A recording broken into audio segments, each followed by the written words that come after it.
Hello and welcome to Dominique's Books. Today's review is Bookworm, a novel by Robin Yeatman.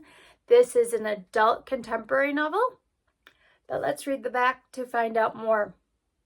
Victoria is unhappily married to an ambitious and controlling lawyer consumed with his career, burdened with overbearing in-laws, a boring dead-end job she can't seem to leave, and a best friend who doesn't seem to understand her.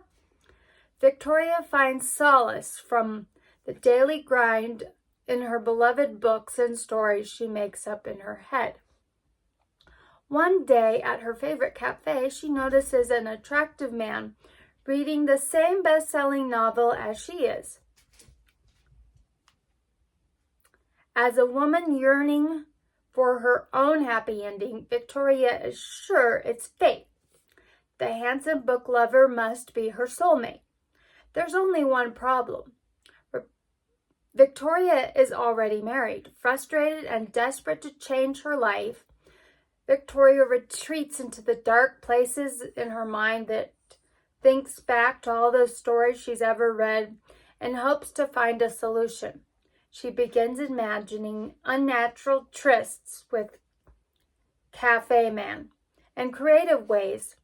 Poisoned pickles were inspired by choice of Jane Smiley's 1,000 Acres, of getting rid of her dreadful husband. It's all just harmless fantasy, born of Victoria's fevered imagination and her books. Until one night, fiction and reality blur, and suddenly it seems Victoria is about to get everything she wished for. So this was a kind of interesting book. Not what I normally read, but I am trying to read more into a more adult genre, trying new things. I wasn't always crazy about Victoria. She won't tell anybody about what her feelings are and that she's unhappy because, like, her in-laws and her parents say she should accept her marriage and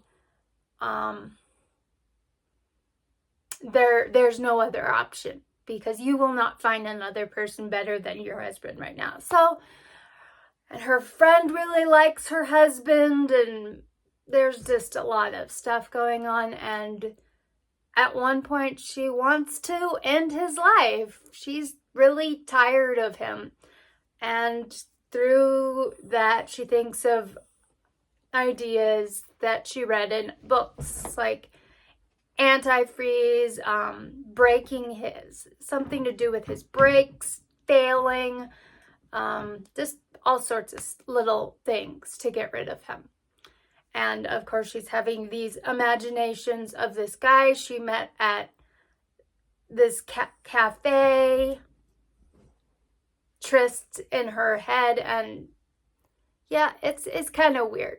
I gave this 3 stars. It was all right, but it was a little odd.